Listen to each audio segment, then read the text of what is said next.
We're ahead of time. That's great. Bueno, vamos bien de tiempo. Vamos a comenzar 5 minutos antes, que es genial. Vamos a intentar seguir este ritmo. Esto es el cuarto plenario. Se titula Construyendo de la democracia directa moderna desde la base.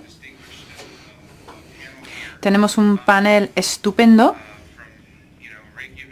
Tenemos de Reykjavik, de Woodbridge en el estado de Virginia, en los Estados Unidos, y otros lugares también, por supuesto. Y aquí queremos hablar acerca de la contribución que puede hacer los movimientos sociales a la democracia directa. También el aporte que puede hacer la democracia directa a los movimientos sociales. Vamos a seguir hablando, el plenario termina a las 11:15 y yo voy a intentar ser bastante más estricto con los tiempos para dejar más tiempo para preguntas al final de la sesión, porque yo creo que eso es importante. Voy a empezar con una pregunta muy abierta y os voy a pedir a todos que la contestéis en 5 minutos. Por favor, hay que ceñirse a esos 5 minutos, porque hay dos lados a esta cuestión. Desde vuestros contextos específicos y la labor que realizáis, cada uno de vosotros, el movimiento o los movimientos sociales en los que habéis participado, ¿qué han dado, qué han contribuido a la democracia directa? ¿Qué contribución han hecho? ¿Y cómo esos movimientos, cómo han dado forma a la democracia directa? Y cómo la democracia directa ha tenido un impacto o ha dado forma un poco a vuestros movimientos. ¿Cómo ha funcionado un poco este camino bidireccional? Voy a empezar con Ricardo del movimiento 5 de Cinque Stelle en Italia. Él proviene de Trento.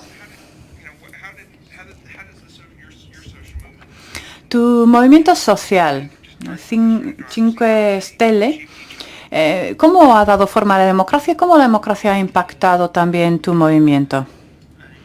Pues muchas gracias, estoy encantado de estar aquí. Muchísimas gracias a todos.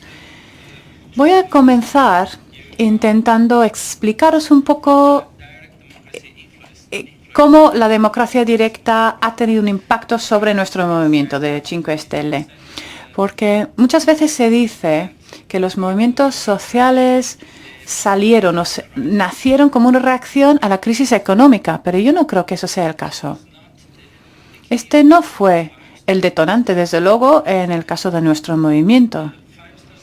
El movimiento de Cinque Stelle nació como una reacción ante la crisis de la democracia, no la crisis económica. La crisis de la democracia en el mundo occidental. Todo comenzó en el 2005. Pero claro, la crisis económica no comenzó hasta el 2008. Y todo comenzó con un blog. Un blog de un cómico que se llama Pepe Grillo. Lo habréis oído hablar de él, seguramente. Es el fundador de mi movimiento. ¿Y por qué?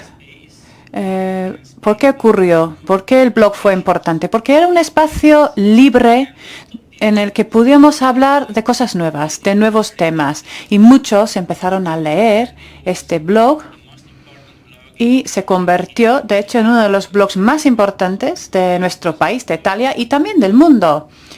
¿Por qué? Porque a la gente le encanta o le encantaba hablar de nuevos temas distintos a los que se tratan por parte de los políticos más tradicionales.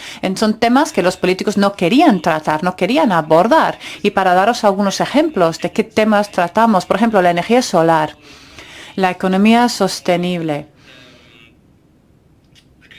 la agricultura sostenible, ingresos básicos, derechos digitales, ese tipo de temas. Las incineradoras. Entonces la gente empezó a darse cuenta de que sí que era posible construir un nuevo mundo. Un nuevo mundo que, que no interesaba en absoluto a los políticos tradicionales. Y todo esto creó la necesidad de hacer algo concreto, no solo hablar de los temas, sino poner esas cosas en práctica. Y Pepe Grillo dijo entonces en algún momento a sus lectores, oye, ¿por qué no os juntáis? ¿Por qué no os juntáis para intentar resolver estos problemas locales? Juntaros para analizar los problemas e intentar resolverlos. Entonces, ¿qué ocurrió? Pues la gente empezaba a unirse, a juntarse en todos los municipios y las ciudades más grandes de Italia para buscar estas soluciones. Y luego llevaban esas soluciones a los partidos políticos. ¿Y qué pasó? Bueno, los políticos tradicionales no querían escucharnos. Y nos cerraron la puerta en nuestras caras, y a veces estoy hablando literalmente, nos cerraron las puertas en nuestras caras, nos echaron de ahí. Pero literalmente, ¿eh? A veces, no siempre. Y nos dimos cuenta, entonces, que ellos no eran capaces de buscar soluciones, pero tampoco querían aceptar las nuestras. Porque el poder corrompe, porque habían sido corrompidos por el poder, no solo el dinero, pero a veces también por el dinero. Y a veces los intereses personales tenían más importancia para ello que los intereses de los ciudadanos. Entonces nosotros nos dimos cuenta que teníamos que reaccionar y de hacerlo deprisa, de forma rápida, que necesitamos nuevas leyes. Entonces empezamos a recoger firmas pidiendo diferentes iniciativas populares. En el 2007 recogimos en un solo día más de 300.000 firmas para una iniciativa que se llamaba Un Parlamento Limpio, porque no queríamos tener a personas que habían sido acusados de un crimen en el Parlamento. Y también recogimos más de 1 millón de firmas para otra iniciativa en unos cuantos días para una ley sobre la libre información. Porque en Italia todavía hoy tenemos una televisión pública que es completamente controlada por el gobierno. Y también tenemos una televisión privada controlada por Berlusconi. Cuando tenemos libertad de información y necesitamos una libertad de información para hablar con la gente, para cambiar nuestro mundo. ¿Qué pasó entonces con esa propuesta de ley, con esta iniciativa? Bueno, ya está, 5 minutos. Bueno, terminar muy rápidamente, por favor. El Parlamento, entonces, simplemente cogieron esas firmas y las echaron a la basura y nos ignoraron. Entonces decidimos convertirnos en un movimiento político para estar dentro de las instituciones y así promulgar estas leyes nosotros mismos. ¿Y qué estamos intentando hacer ahora? 2 cosas. Tenemos 2 objetivos. Vamos a cumplir nuestras promesas, en primer lugar. Porque todos los políticos tradicionales nunca cumplían sus promesas. Y mejorar la democracia directa dentro de la institución, desde dentro. Porque sabemos que el poder corrompe y queremos devolver el poder a la gente. Esos son nuestros objetivos. We will continue this. I want to go next, actually, jump one on the... Seguimos. Quizá vamos a pasar directamente a Reykjavik, a nuestra representante que viene del mundo de la universidad. Pero bueno, también se ha involucrado en la redacción de una constitución. El caso es que han intentado escribir una constitución en Islandia, ¿verdad? Claro, en el mismo periodo al que hacía referencia Ricardo también. Ustedes han tenido algún problema en Islandia, ¿verdad? Pero bueno, vamos a hablar de los movimientos y de los distintos procedimientos de la democracia. Muchas gracias, gracias por invitarme a participar en este panel. Sí. Este es un tema muy complejo en Islandia y tiene muchos ángulos diferentes, pero yo simplemente quisiera comenzar diciendo que hubo un movimiento en Islandia después de la crisis financiera. La gente salió a las calles y eso inició un proceso o un procedimiento para revisar la Constitución. Y eso llevaba nuestra agenda ya desde hacía muchos años. Nos hicimos República Independiente en 1944 y ya en aquel momento se dijo que teníamos que revisar la Constitución. Lleva en la agenda desde hace muchos años, pero el movimiento, después de la crisis económica, este movimiento volvió a sacar esta cuestión y el Parlamento entonces sí que ya decidió comenzar este proceso. Un proceso único en muchos sentidos, porque en principio debía crearse una asamblea constitucional elegida por los ciudadanos y se trataba de que miembros de los ciudadanos, del público, de entre los ciudadanos, trabajasen en este proyecto. Y además se trataba de organizar un foro nacional integrado por 1 millar de personas que se reuniesen para debatir estos asuntos constitucionales.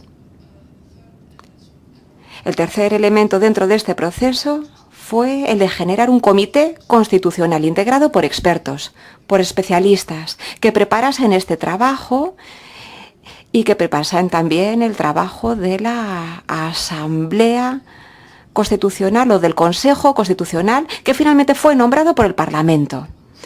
Empezaron a trabajar durante 4 meses y empezaron, por supuesto, por revisar la Constitución.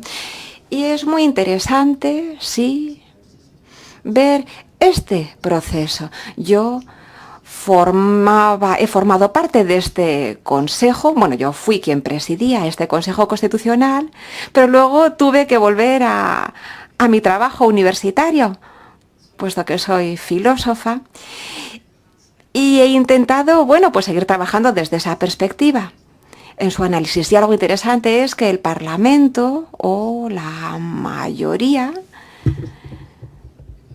que quiso sacar todo esto adelante, claro, porque la crisis financiera en Islandia para nosotros fue un shock. Sacó a la gente a las calles y se generó muchísima desconfianza con respecto a los políticos, a las instituciones gubernamentales en general y, sí, muchísima desconfianza. Esa era la situación, de mucha desconfianza, insiste. Hubo nuevas elecciones y el nuevo Parlamento empezó a hablar mucho de esta situación de desconfianza y de la importancia de poder tender puentes entre los ciudadanos por un lado y los políticos por otro. Y se pensó pues que toda esta actividad o iniciativa podía ser muy útil. Y yo en aquellos momentos pensaba, y también sigo pensándolo ahora, y es que cuando miro ahora atrás, yo creo que todo esto tenía un potencial, ser un proceso sanador, curador. El hecho de que miembros de la ciudadanía se juntasen y se reúnasen para trabajar en esta tarea tan importante, que es cierto que fue una tarea muy importante e ingente, ¿verdad?, la de la redacción de una Constitución. Así que se trataba de intentar hacer las cosas de una forma diferente. Y aunque podríamos decir muchas cosas también acerca de los errores que hemos cometido, sí que creo que al menos sí que conseguimos eso, intentar llevar a cabo nuestra tarea trabajando juntos. Y esto pues entrañaba muchas promesas, pero claro, es difícil cambiar la cultura política y es difícil sanar, curar y pasar de la desconfianza a la confianza. Desgraciadamente nuestra propuesta no se ha podido llevar a cabo, no hemos podido implementar o llevar a cabo nuestras sugerencias, pero yo he de decir, sí, creo que ya es, perdón por interrumpir, finalice esa idea, por favor.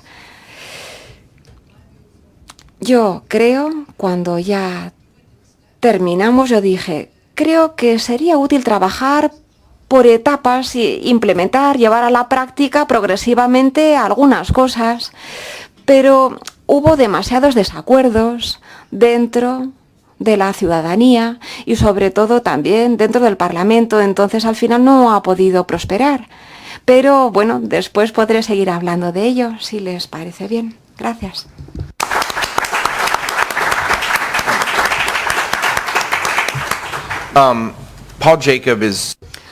Paul Jacob es alguien a quien conozco en persona desde hace muchísimos años y a quien considero un gran amigo, aunque, bueno, muchas veces estoy en desacuerdo con él en términos de democracia directa, pero le admiro muchísimo por su metodología, por el espíritu que tiene y porque es alguien con ideas muy claras. Ha sido usted una figura relevante en muchos distintos movimientos, por ejemplo, a la hora de limitar, por ejemplo, los mandatos políticos y, bueno, también ha jugado un papel muy interesante desde el punto de vista de la democracia. Así que le voy a plantear la misma pregunta.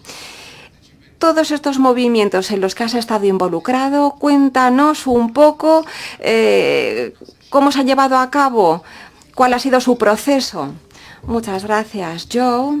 Sí, estamos de acuerdo por lo menos en cuanto al béisbol, ¿verdad? A los dos nos gusta el béisbol. En eso sí que coincidimos. Yo me involucré en estos movimientos. Sí, primero pensé que era muy importante poner límite a los mandatos de los políticos. Parece que fue la semana pasada, pero no, pero empecé a trabajar en esto hace ya 25 años. Y se trató de un movimiento que tuvo muchísimo apoyo de la ciudadanía, mucho apoyo público, pero sí que se vio en cierto modo limitado porque está claro que a los políticos les pareció horrible.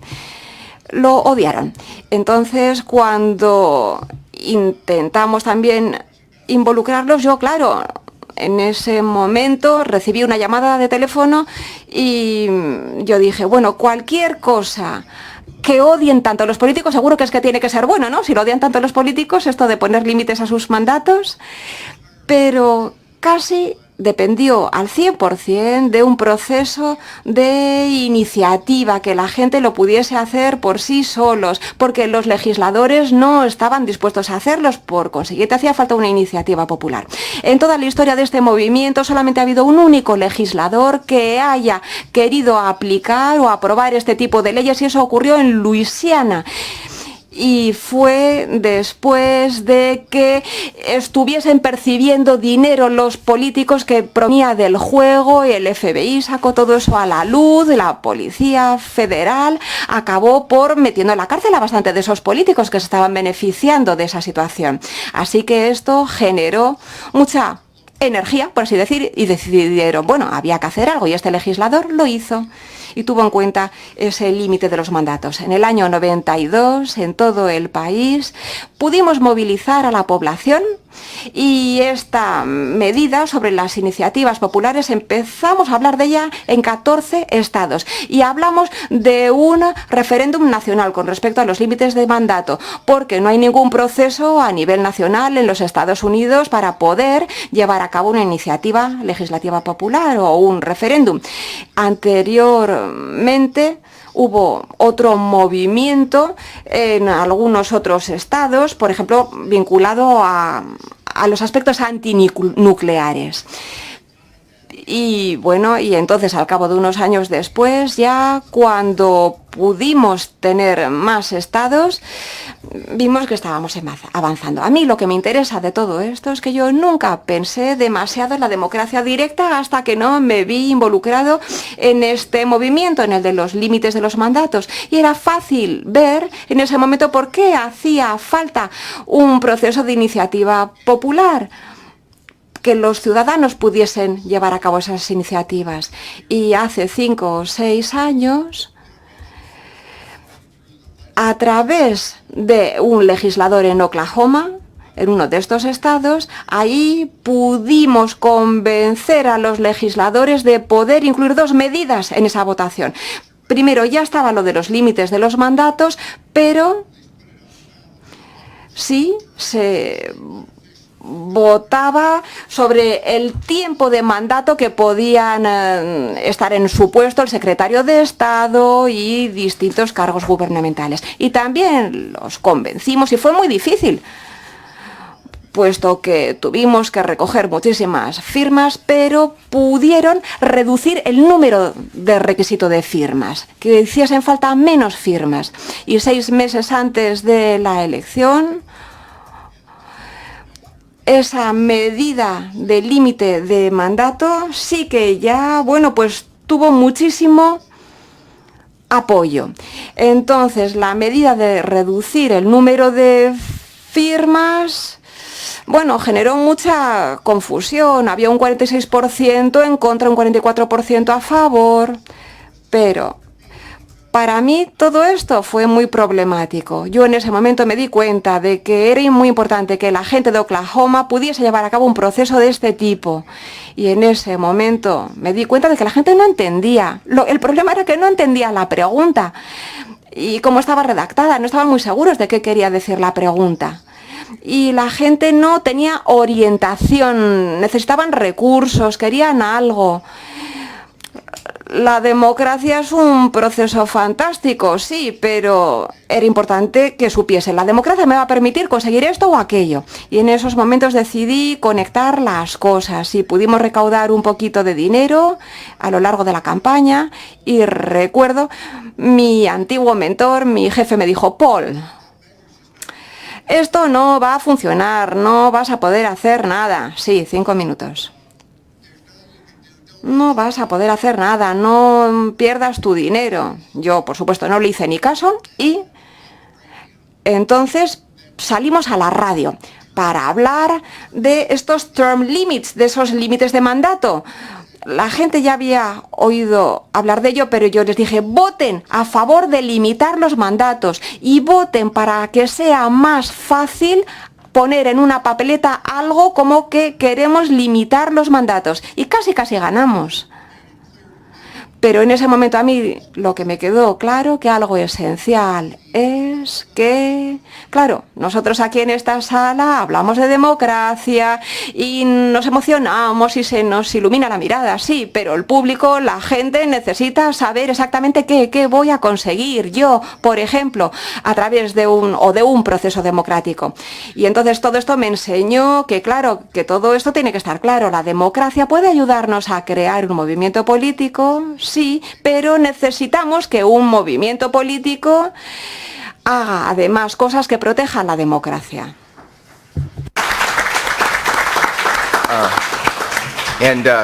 Paul would go back to Oklahoma in the... Volveremos al estado de Oklahoma después. Sí, con Paul está claro. Volveremos a hablar de esas historias. Claro, en 5 minutos sería imposible resumir todo esto. Pero bueno, alguien de Kentucky puede hacer cualquier cosa en 5 minutos. Pero bueno, me siento muy emocionado y feliz de tener también con nosotros a Pablo Soto, que es miembro del Ayuntamiento de Madrid, pertenece al partido político Ahora Madrid. Y Pablo es además famoso en Hollywood. Sí, de donde yo vengo, es muy famoso. Lo conocen y la verdad es que no es muy apreciado. Y entonces yo creo que hay que darle la enhorabuena por eso, por ser conocido allí y porque no le quieran. Claro, bueno, también es muy activo intentando buscar cómo compartir ideas y cómo generar comunidad, debatir, dialogar y desarrollar. Incluso estáis desarrollando un software, ¿verdad? Y entonces dentro de vuestro movimiento, cuéntanos qué herramientas estáis utilizando. ¿Hasta qué punto las herramientas dan forma al sistema y el sistema da forma... Es decir, una cosa y lo contrario. Bueno, gracias por este comentario. Sí, está claro que a gente como yo no somos muy apreciados en Hollywood, pero gracias por darme la enhorabuena por ello. La tecnología siempre, a lo largo de la historia, ha cambiado cómo las sociedades llegan a acuerdos o a desacuerdos, y también las tecnologías han ido modulando cómo vamos marcando nuestro camino o vamos definiendo la ruta a seguir. Y eso, más que importante, es crucial, es vital. es uno de esos elementos que van a terminar por definir o forjar el futuro. Ahora quisiera hablarles un poquito de lo que estamos haciendo en Madrid. Ahora Madrid. El 13 de febrero vamos a votar 2 iniciativas populares. Va a haber cientos de urnas repartidas por toda la ciudad y también se va a poder votar digitalmente a través de Internet. Será la primera vez en la historia en Madrid. 3,5 millones de personas que viven en esa ciudad. 2,7 millones de personas en edad de votar podrán hacerlo. Y vamos a votar 2 iniciativas populares y también 2 distintos proyectos referentes a una plaza, puesto que será la votación final, el referéndum final, al cabo de un largo proceso de participación ciudadana a la hora de definir una plaza. Y van a votar ahora el proyecto final, se conocerá exactamente el precio que va a tener. Así que, si pensamos en ello, y que esté teniendo lugar ahora en Madrid, mucha gente, claro, no lo comprende, no lo comprenderá si no entendemos primero qué ha ocurrido en España en los 5 últimos años. Si les pregunto cuántos de vosotros sabéis lo que ha ocurrido en España, ¿qué ocurrió el 15 de mayo del año 2011? ¿Sabéis qué pasó? Quienes lo sepan que levanten la mano. El 15M, ¿qué ocurrió? El 15 de mayo del 2011. Bueno, pues estamos hablando de un 20% de la sala, ¿verdad? De vosotros. Entonces, por favor, permitidme entonces que lo ponga un poquito en contexto. El 15 de mayo del 2011 hubo una gran manifestación enorme en 50 ciudades simultáneamente en el Estado. Si recordáis, España, 2011, había una tasa enorme de desempleo brutal, 1 millón de personas, bueno, teniendo que emigrar para poder trabajar, gente perdiendo sus hogares, sus casas, el gobierno estaba desmantelando el sistema público de educación, de salud y, en este contexto, millones de personas tomamos las calles para decir queremos democracia ahora mismo, directa. No decían queremos trabajo, salud, educación, decían simplemente queremos democracia, porque hubo ahí un diagnóstico común y dijimos, lo que falla es la democracia. Y dijimos, necesitamos democracia real, no solamente hacer cambios, ¿no?, y enmendarla, no, queremos democracia directa. Y en los 5 últimos años, la gente dijo, pues hagámoslo, llevémoslo a la práctica y nacieron montones de partidos políticos, ¿verdad? Nosotros fundamos Podemos, pero surgieron muchos partidos pequeños a nivel local que de una forma o de otra quizá estaban incluidos en el mismo movimiento que Podemos y ahora ya estamos en los gobiernos, no solo en Madrid, en Barcelona, en Valencia. En centenares de ciudades y también en pueblos. Y algo que está cambiando gracias a esos gobiernos es precisamente la democracia directa. Este es el contexto. Y algo que en este movimiento 15M, del 15 de mayo, algo muy importante de este movimiento 15M, bueno, algunos también lo conocen por el nombre del movimiento Indignados. Como decía, algo importante fue el uso de la tecnología. No había una gran organización, pero sí que había centenares, millares de individuos, de personas que estaban trabajando por medio de Internet para preparar, por ejemplo, esa manifestación, que no estaba apoyada ni promovida por ningún sindicato, por ningún partido político, por ninguna organización tradicional de la sociedad civil. No, simplemente la gente a través de Internet movió los hilos y ya veis lo que sucedió. Así que el uso de las tecnologías fue crucial. Estamos hablando del uso de las redes sociales, pero también de usar ninguna herramienta demasiado sofisticada para comunicarnos o para cotrabajar o para coordinar. No, simplemente bastaba con tener un iPad y hacer una revolución, sí, utilizando Facebook, pero también decidimos empezar a crear nuestras propias herramientas en las plazas. Allí, en la plaza, estuvimos acampados durante 2 meses, en la Plaza del Sol, en la plaza principal de Madrid, allí durmiendo, pues igual que en el Cairo o en Túnez. Hicimos lo mismo en Madrid, en la Plaza del Sol. Y ahí veíais veis las tiendas de campaña y la gente escribiendo, utilizando sus ordenadores, utilizando distintos códigos para comunicarnos, para tomar decisiones allí mismo en la plaza. Y ahora en el gobierno pues hacemos lo mismo, pero lo hacemos ahora ya con una gran herramienta que es la institución. Así que asumimos nuestro cargo en Madrid, llegamos al ayuntamiento y dijimos, bueno, tenemos 90 departamentos, un departamento de información, de tecnologías, y nos dijeron, sí, hay un departamento que además tiene una asignación económica, y dijimos, bueno, nosotros simplemente vamos a trabajar en un grupo pequeño y creamos Decide Madrid con un software libre que todos pueden utilizar, es un código abierto que se puede importar. Hay 6 ciudades ya en España que lo están utilizando, incluyendo Barcelona, que ellos mismos están adaptando un poco para su propia situación, pero también lo están utilizando en Valencia, en Coruña, y el mes que viene vamos a hacer un acto público porque va a haber 20 ciudades adicionales que lo van a empezar a utilizar.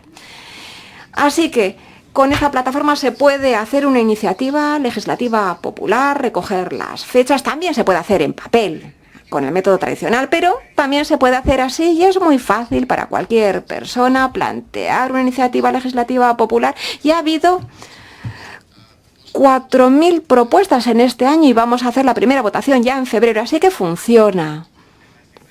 Y creo que ya he agotado mi tiempo, me parece. Gracias, muchas gracias.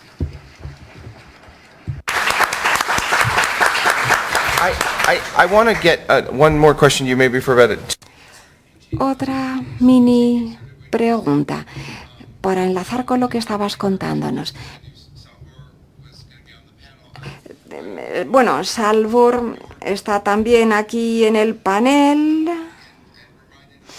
Y claro, vosotros ahora ya estáis por vosotros solos. Me estoy acordando de una poesía o de una canción. Bueno, hay una canción que yo prefiero que habléis vosotros de ella, pero sí, se trata de hablar de la noción de los movimientos. Los movimientos, claro, implican mucho trabajo, la democracia implica mucho trabajo. El mundo no es un lugar sencillo, ¿verdad? Entonces hay una noción de cansancio y de patrullas de rescate, que de eso es de lo que se habla en estas poesías. Así que cuando pensamos en movimientos sociales y en los distintos métodos de democracia participativa, cuando hablamos de todo eso, ¿qué herramientas necesitamos tener en nuestra caja de herramientas? Los movimientos sociales, ¿qué herramientas necesitamos para no acabar agotados y para al final poder marcar un impacto y tener éxito? ¿Qué herramientas hacen falta? Una respuesta breve, primero.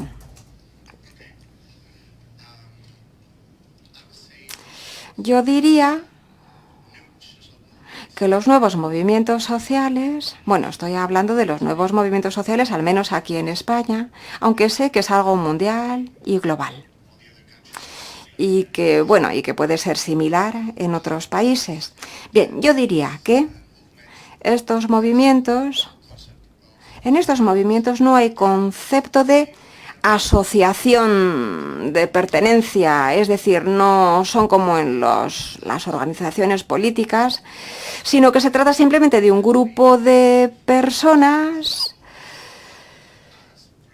que nos permiten, a mí, por ejemplo, que yo vengo de un barrio de Madrid con mi silla de ruedas, yo puedo participar en 10 movimientos sociales al mismo tiempo, porque no hace falta ser miembro, socio, afiliado, simplemente sabes que algo va a tener lugar, porque recibes un mensaje a través de las redes sociales y te dicen, pues va a haber, por ejemplo, un desahucio en este barrio. Vamos a ir ahí para intentar detener ese desahucio y vamos ahí pues a bloquear el paso de la policía, por ejemplo, para impedir ese desahucio. Y así hemos como podido detener muchísimos desahucios a lo largo de todo el estado, porque las redes sociales nos han permitido poder operar así. Y eso creo yo que es muy importante, porque si fuésemos organizaciones políticas o si fuesen organizaciones con reuniones, asambleas, con una secretaría, etcétera, etcétera, con alguien que toma notas y actas, pues no, eso sí que es agotador.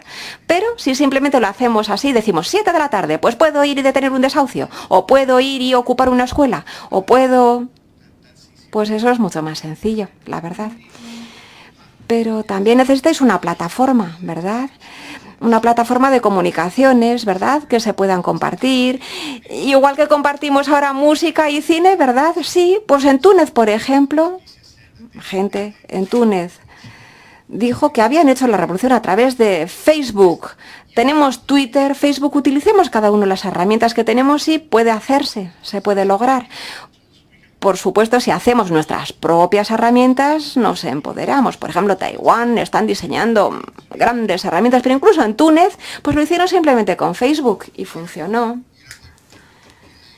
En Estados Unidos, en las últimas elecciones, se ha hablado mucho de que la gente vive en una burbuja, la burbuja de la gente de derechas, la burbuja de la gente de izquierdas, de derechas.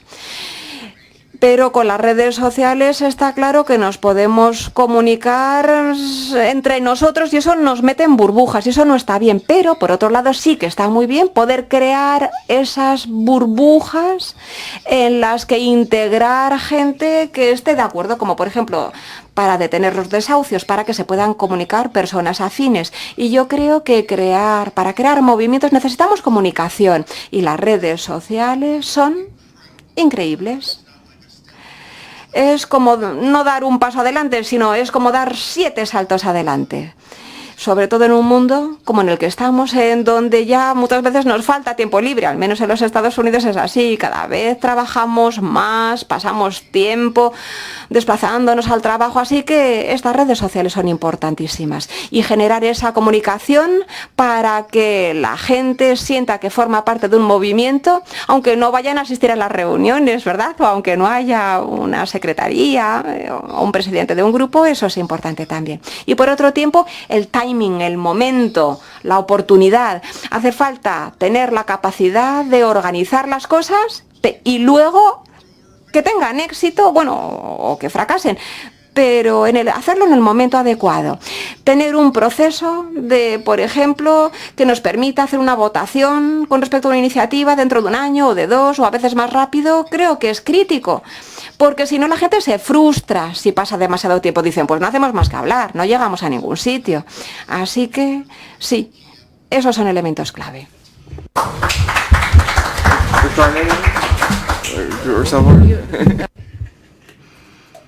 Salvor. Bueno, yo voy a intentar contestar esa pregunta desde mi perspectiva y el trabajo que he realizado yo en Islandia sobre la Constitución, la redacción de la Constitución. Quizás es una experiencia un tanto distinta en comparación con los otros movimientos, porque se supone que iba a ser algo complementario a la democracia representativa. Se supone que iba a salvar esta brecha entre la clase política y el público, la ciudadanía. Pero claro, el problema con los movimientos de la sociedad civil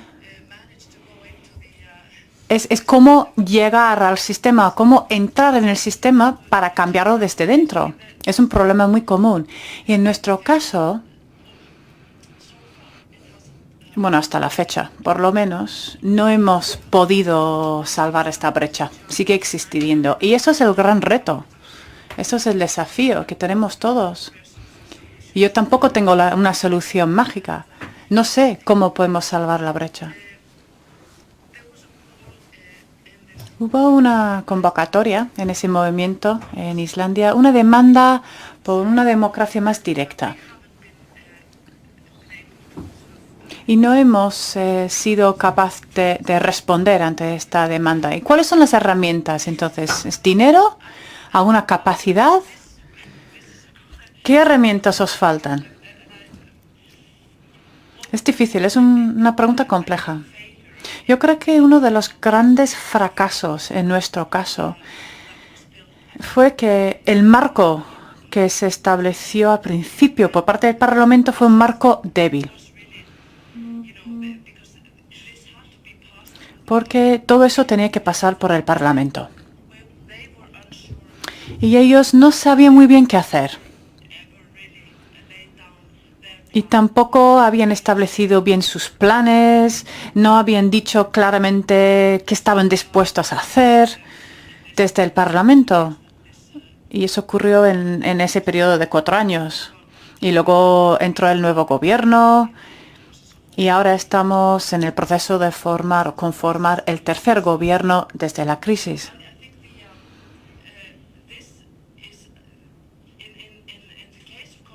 Entonces, en el caso de la Constitución, tiene que haber un diálogo entre el público y la clase política y los políticos.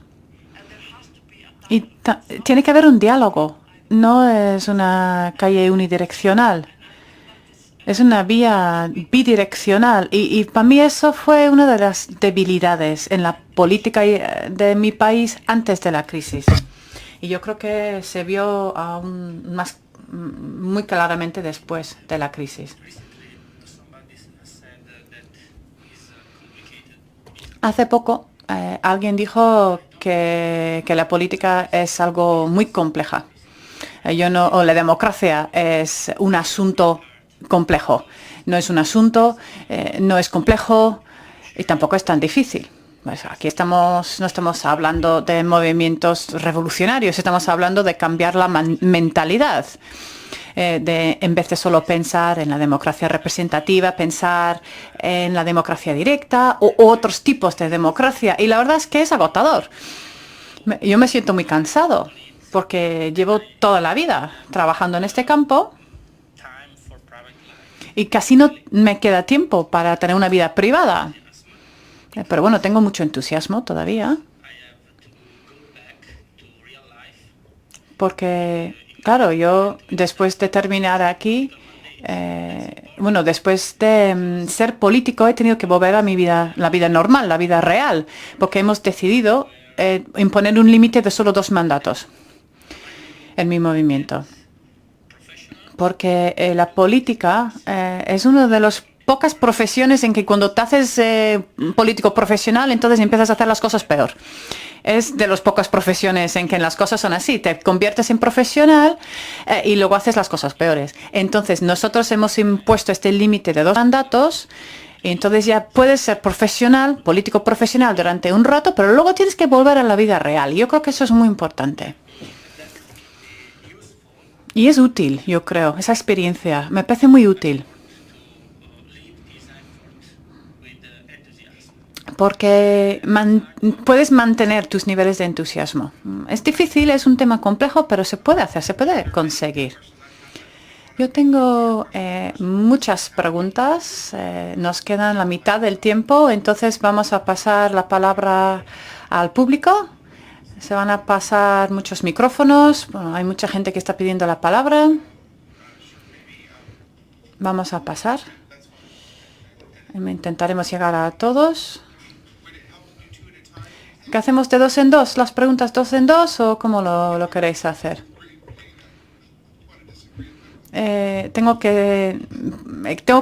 No estoy de acuerdo con mi amigo. Sí, no sé si el micrófono está encendido.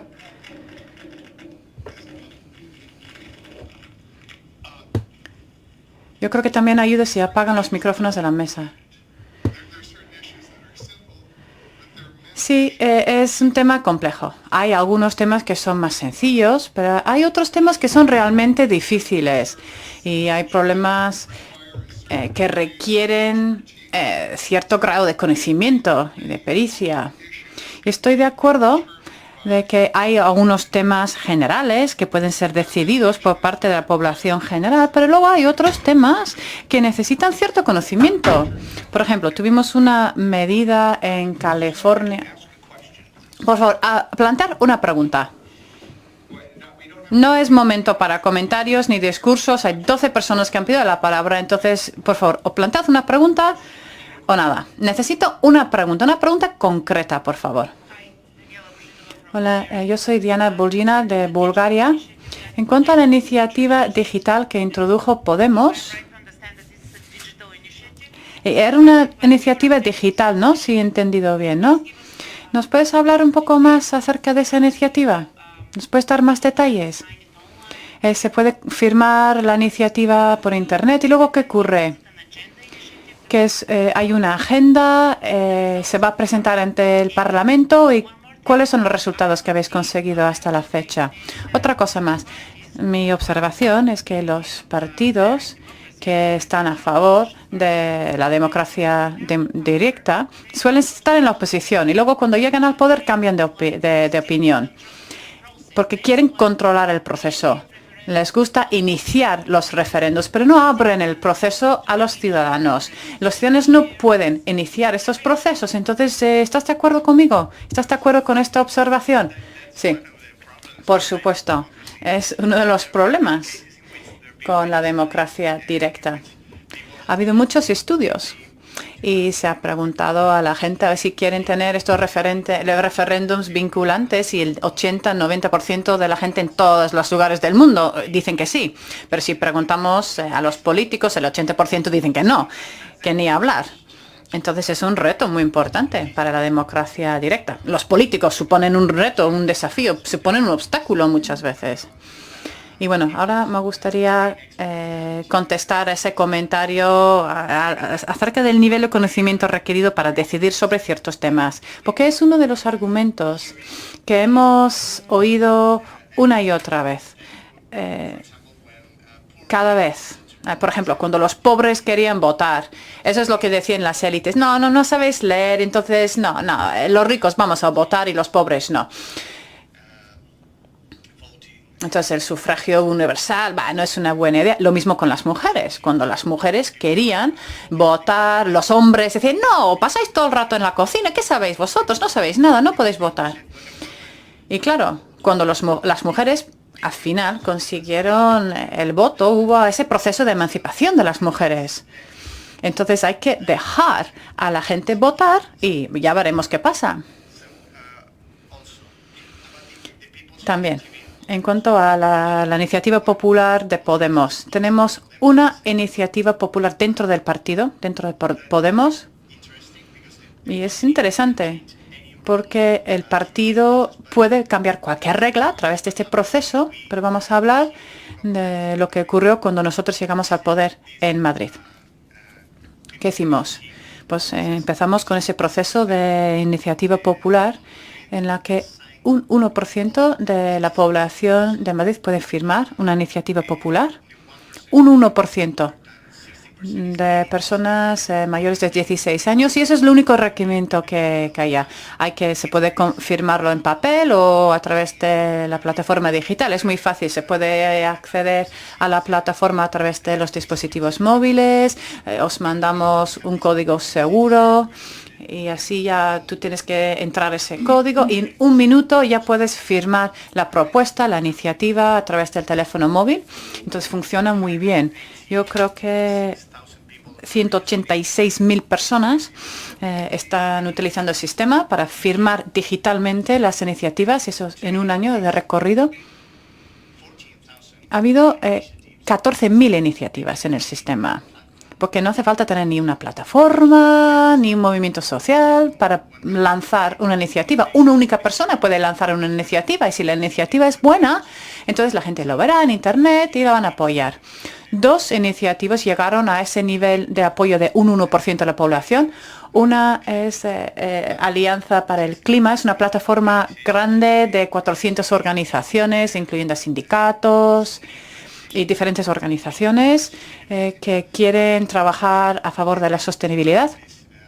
Esa propuesta, esta iniciativa, es una propuesta para hacer que Madrid sea 100% sostenible. 17 medidas para que Madrid sea una ciudad 100% sostenible dentro de unos cuantos años. Y la otra iniciativa tiene que ver con el transporte. Tener un único billete que te permite utilizar cualquier modo de transporte público. Incluso las bicicletas públicas, el metro, los autobuses, durante 90 minutos. Entonces, para que la gente pueda desplazarse hacia el trabajo utilizando diferentes modos de transporte en la ciudad. Y esta segunda iniciativa fue una propuesta lanzada por una única persona, una mujer. Y ella hizo esa propuesta sin ningún apoyo de nadie, pero ella leyó algunos debates y leyó algunos de los debates en la página web y se dio cuenta de que había mucha gente hablando del transporte y que había una falta, había una laguna y había algo que faltaba. Lanzó una propuesta, consiguió 30.000 firmas en ese periodo de un año, con lo cual vamos a celebrar el referéndum dentro de un par de meses acerca de esa iniciativa. Funciona, el sistema funciona. Y esa es una iniciativa popular tradicional, como lo podemos encontrar en Suiza, por ejemplo, pero también es distinto el sistema, porque en el primer año estamos hablando de 14.000 iniciativas. 14.000 iniciativas, se dice pronto. Estamos hablando de la democratización del proceso de construcción, proceso de lanzamiento de las iniciativas. No sé si andamos bastante parecidos en términos numéricos, parecidos a Suiza, pero bueno, hasta la fecha el 50% de estas iniciativas son iniciativas particulares, no son iniciativas lanzadas por plataformas, organizaciones, son iniciativas lanzadas por ciudadanos, por personas, por individuales. 2 preguntas más. Yo soy Raban Fuman. Y a mí me gustaría plantear una pregunta acerca de construir una iniciativa. Si queremos construir una democracia participativa, hay que tener arquitectos. ¿Y qué quiere decir con esto? Bueno, en estos momentos tenemos muchas iniciativas, pero no tenemos una profesión. No tenemos una profesión que sepa interconectar estas ideas y conectar esas ideas con el marco institucional existente. Y creo que vamos a tener un taller acerca de ese mismo tema esta tarde, de qué significa ser un desarrollador de la democracia. Pero mi pregunta es, ¿qué tipo de arquitectura, qué tipo de estructura os hubiera ayudado en toda la labor que habéis realizado? No tener simplemente una tienda frágil o algo que solo funciona cuando las condiciones son buenas. Estoy hablando de, en vez de tener una tienda de campaña, por ejemplo, tener un edificio sólido, una arquitectura sólida. Sí, una muy buena pregunta. Eso ya está la pregunta. Tenemos que pasar la palabra a otra persona. Otra persona, por favor. No vamos a escuchar la otra pregunta. Hay que pasar la palabra a mucha gente, con lo cual, con una pregunta cada uno ya vale. En los Estados Unidos hablamos mucho sobre el dinero, la gente que paga por firmas o la publicidad. Me gustaría saber qué pensáis. ¿Está bien tener gente que paga por recoger firmas?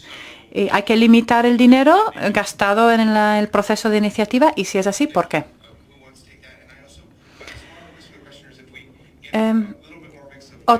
Queremos más mujeres, por favor. Más mujeres preguntando o planteando preguntas. Yo creo que aquí en el País Vasco hay una ley, ¿no?, diciendo que tiene que haber una paridad de género entre los que plantean preguntas. Bueno, lo acabo de inventar, pero por favor, más mujeres. Yo quiero que las mujeres, por favor, animaros a plantear preguntas.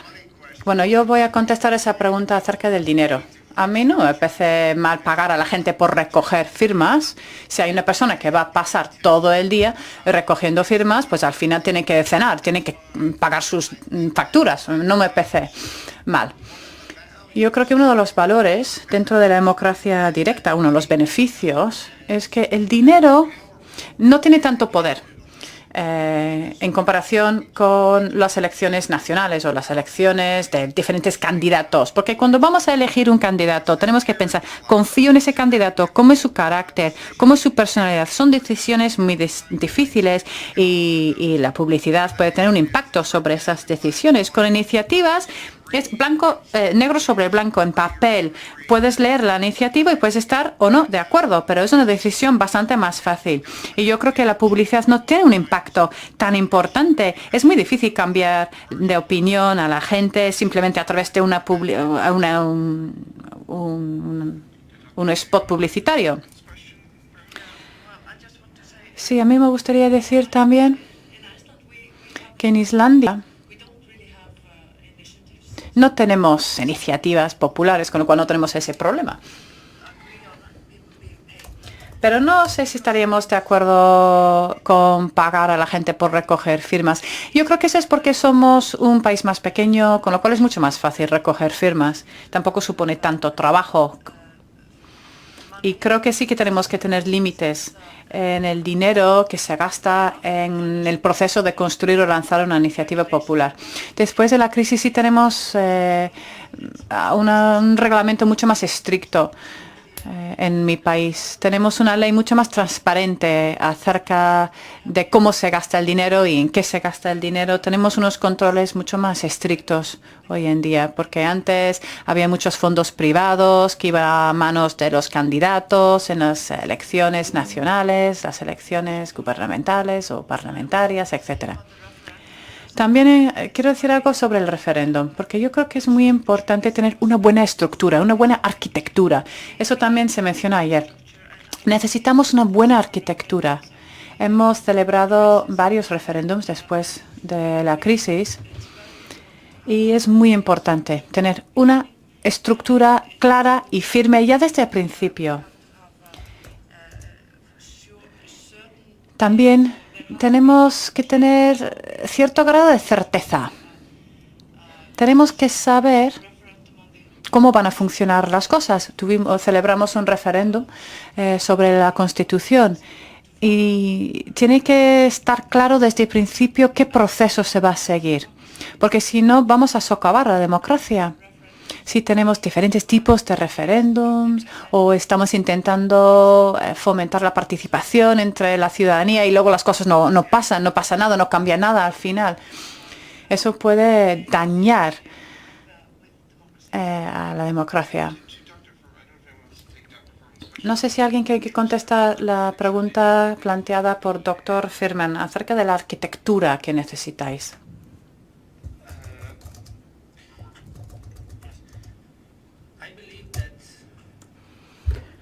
Yo creo que la política funciona mejor sin dinero. Bueno, sin mucho dinero. Hace falta un poquito, por supuesto. Y tenemos que intentar sacar el dinero de la política. Y tenemos que intentar prestar servicios para que hagamos la política. Hay que dar servicios porque eso es lo que hace falta a la gente. Y permitidme también, por favor, contestar a la segunda pregunta. Porque uno de estos servicios, precisamente, debería ser la posibilidad de utilizar o aprovechar el conocimiento de los expertos que trabajan para las instituciones. Es decir, nos permite a nosotros como ciudadanos a madurar, nos permite madurar, porque así pueden aprender cómo funciona una institución. Por ejemplo, el tema del presupuesto. Es importante saber cómo funciona. Y hacerlo permite a los ciudadanos tener una idea, pero luego realizar esa misma idea. Transformar una idea en una ley. Necesitamos servicios. Esa es la infraestructura que necesitamos.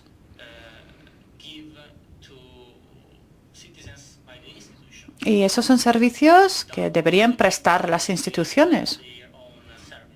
Los ciudadanos no deberían tener que construir sus propios servicios o sus propias infraestructuras. Sí, yo estoy completamente de acuerdo con lo que acaba de decir mi compañero. Hay algunos sitios donde tú puedes tener acceso a ayuda legal para redactar las iniciativas y hay otras partes del mundo donde no existe ese servicio. Pero tener ese servicio, esa arquitectura tiene todo el sentido del mundo. Porque si existen esos recursos, y al final son recursos pagados por los ciudadanos, pues ¿por qué no abrir esos recursos a los ciudadanos, a la ciudadanía? Sí, la respuesta a esta pregunta acerca del dinero me ha parecido una respuesta fantástica, pero otra vez más, es un argumento que sale una y otra vez. Cualquier persona con dinero puede comprar los resultados de un referéndum, puede comprar una iniciativa, pues simplemente inyectando gran cantidad de dinero en el proceso. Pero claro, este argumento no tiene en cuenta el hecho de que es mucho más fácil comprar la voluntad de un pequeño grupo de políticos. Es mucho más fácil hacer eso que comprar la voluntad de millones de personas. Por cada ejemplo que podemos dar de un referéndum amañado o comprado por gran cantidad de dinero, yo os puedo dar cientos de ejemplos de lo mismo que ha ocurrido con los políticos. La voluntad de ciertos políticos que ha sido comprada por parte de grupos de lobbying o intereses privados.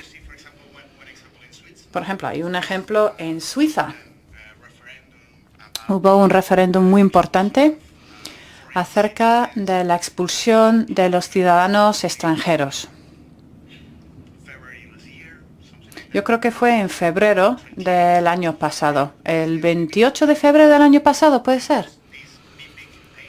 Hubo una gran campaña de 10 millones de francos suizos para promover el sí. Sí, tenemos que echar del país extranjeros que habían sido condenados por exceso de velocidad en las carreteras, por ejemplo. Y hubo una plataforma popular que lanzó una iniciativa de crowdfunding y consiguieron 150.000 francos suizos en donaciones, hicieron un referéndum y lo ganaron. Pero es muy difícil buscar un partido político que haya ganado una campaña nacional con tan poco dinero. No es imposible, ¿eh? Nosotros lo hicimos en Madrid, pero es muy difícil, son muy pocos ejemplos. 2 preguntas más. El profesor Hansen, Regina. Gracias. Mi pregunta es acerca de estos referéndums no vinculantes.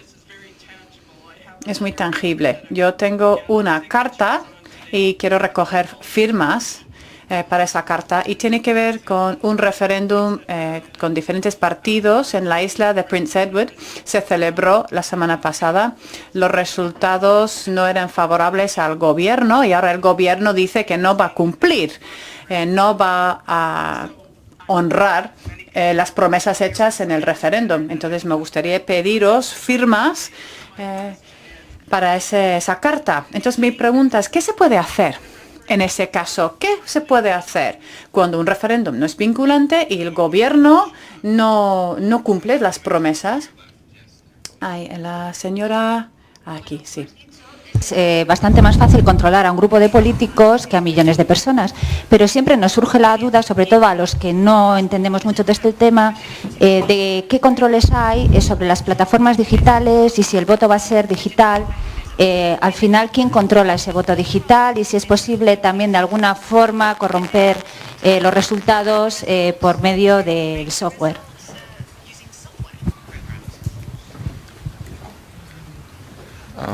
So the question of bringing the question of what happens. Sí, bueno, la pregunta de que qué pasa con el gobierno. Bueno, no, lo de las elecciones amañadas. A ver, yo no entiendo el software, es muy difícil. Yo creo que casi nadie entiende el software. Sí que ha habido varias acusaciones en la última campaña de los Estados Unidos de que sí, las elecciones iban a ser amañadas. Y quizás un hacker ruso que iba a cambiar el software. Hubo unas acusaciones de este estilo. Necesitamos una transparencia absoluta en cuanto a cómo funcionan estas máquinas y también necesitamos un sistema para verificar los resultados después de que se hayan emitido los votos. Y eso también, con eso vuelvo a la primera pregunta de temas complejos. ¿Qué pasa si los votantes se equivocan? Y mucho.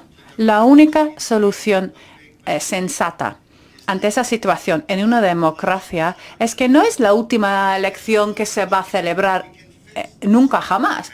Va a haber otras elecciones y en esas elecciones vamos a tener la oportunidad de pues hacer las cosas bien esta vez. Podemos solucionar los problemas. No es un argumento que se puede utilizar en contra de la democracia directa. Es decir, vale, pues esta vez nos hemos equivocado, pues en la siguiente elección vamos a hacer las cosas mejor. Vamos a poder opinar otra vez en el futuro. Bueno, en cuanto al software, bueno, por tu acento deduzco que eres de España. Bien, ¿no? Pues en España, y los que no son de España igual se van a flipar con esto, en la noche de las elecciones se destruyen todas las papeletas en España. Y esto es verdad. Entonces, yo, aquí en España, hay un margen tan grande para el fraude en las papeletas físicas que parece que absurdo que nos preocupemos por los votos electrónicos. Pablo, ¿por qué hacéis eso? ¿Por qué destruís las papeletas en la noche electoral en España? No sé, no tengo ni idea. Es algo que se me escapa, no entiendo. Es una locura. Solo hay una hoja con el número de votos para cada urna, con la firma de cada persona. Es lo único que se queda. Todo lo demás se destruye para los estudios forensicos o forenses que se pueden realizar luego. Pero incluso en otros países, cuando se hace el recuento o el escrutinio, toda esa información se vuelca en un sistema informático, o sea, un ordenador, básicamente. Y entonces, si no confiamos en los ordenadores, entonces vamos a tener problemas en todas las elecciones, incluso cuando se emite el voto físicamente, en persona, sobre papel. Pero claro, cuando utilizamos la tecnología podemos ver el código fuente. Podemos leer ese código fuente, claro.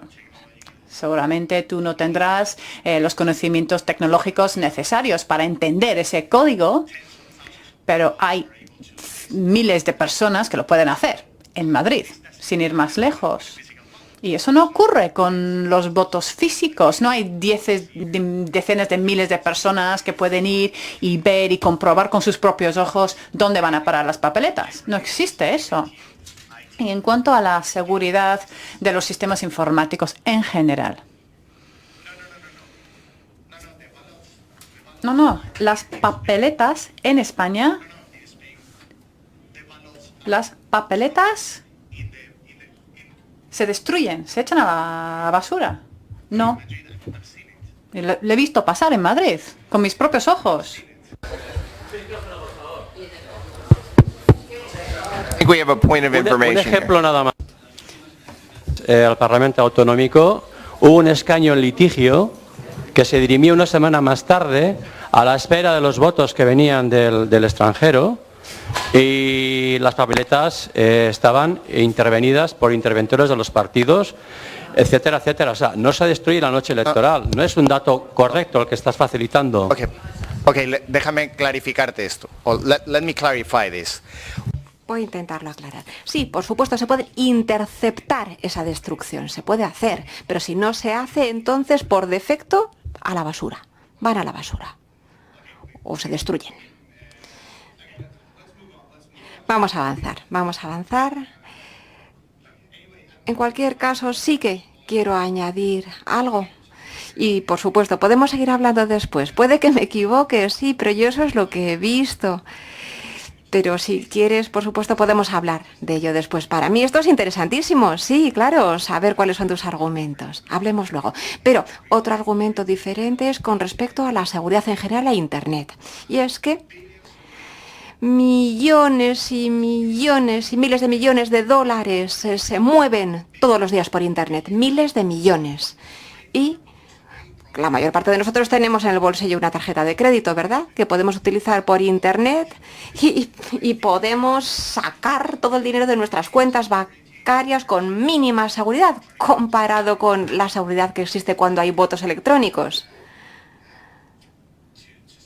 Y no hay nadie que diga tenemos que parar, que se pueda dejar de mover el dinero por Internet. Nadie dice eso. Entonces yo no entiendo por qué podemos utilizar Internet para vaciar nuestras cuentas bancarias, para pagar impuestos, para hacer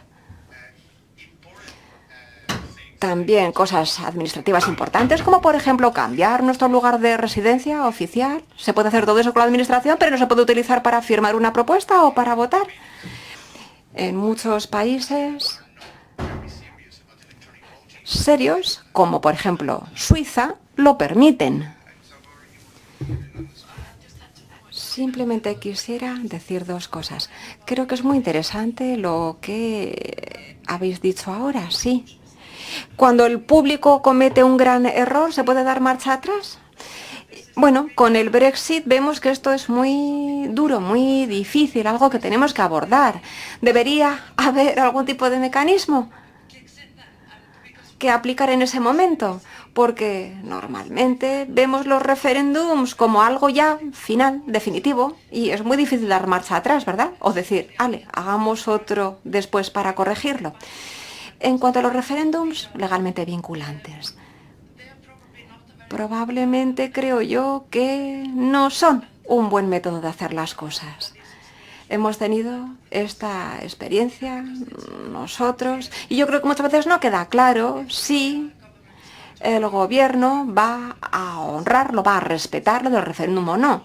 Así que se convierte en una pregunta abierta. Si fuese posible tener algún mecanismo,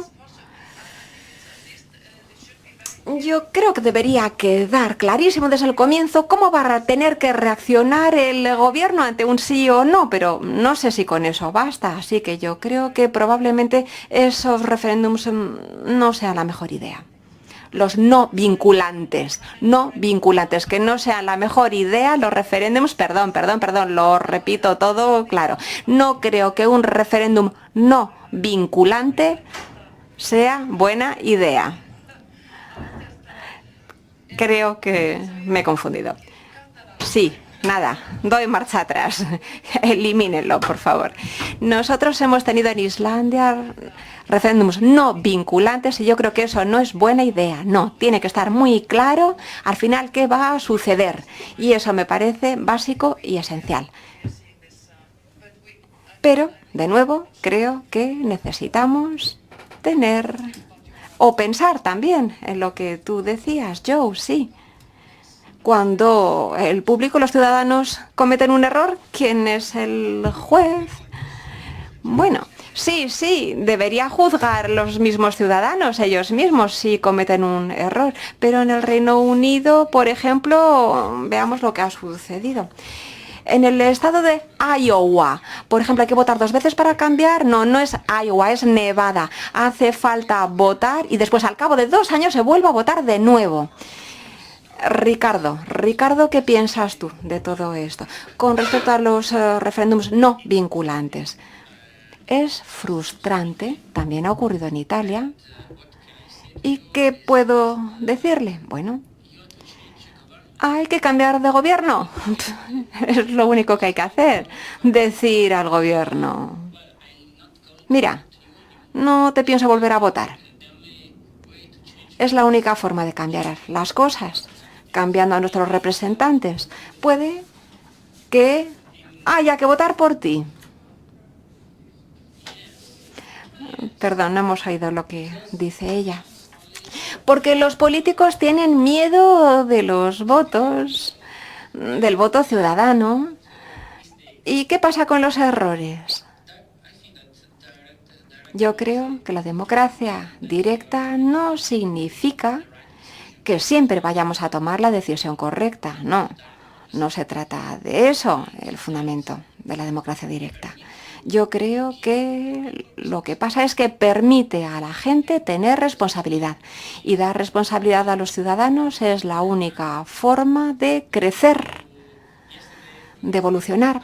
Ayer decíamos, ¿cómo podemos mejorar el sentido cívico? ¿Cómo? Pues dándonos responsabilidades, como a los niños, ¿verdad?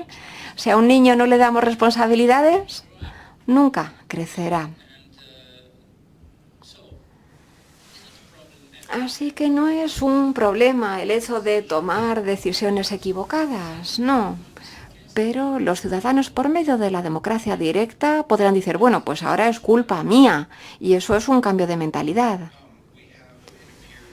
Me parece que nos quedan 8 minutitos antes de la pausa del café, así que igual hay tiempo de 2 preguntas. Quizá alguien que no haya preguntado nada todavía desde la sala. Ania. Rabea. Sí, tengo 2 preguntas para Pablo.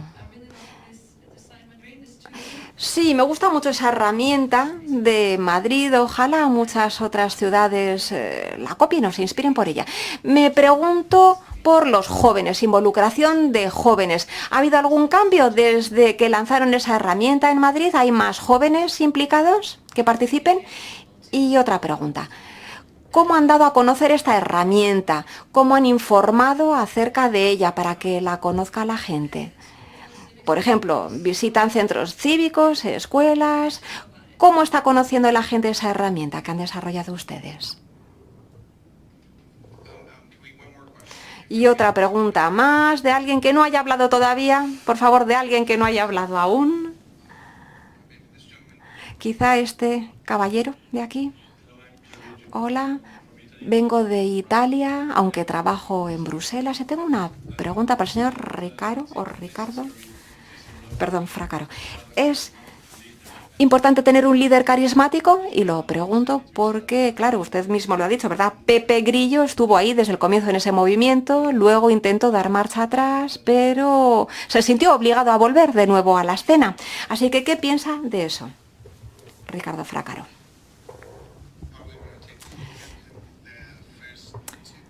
Bueno, primero, respecto a la participación de los jóvenes. Al comienzo del sistema, bueno, cuando lanzamos Decide Madrid, uno de los ataques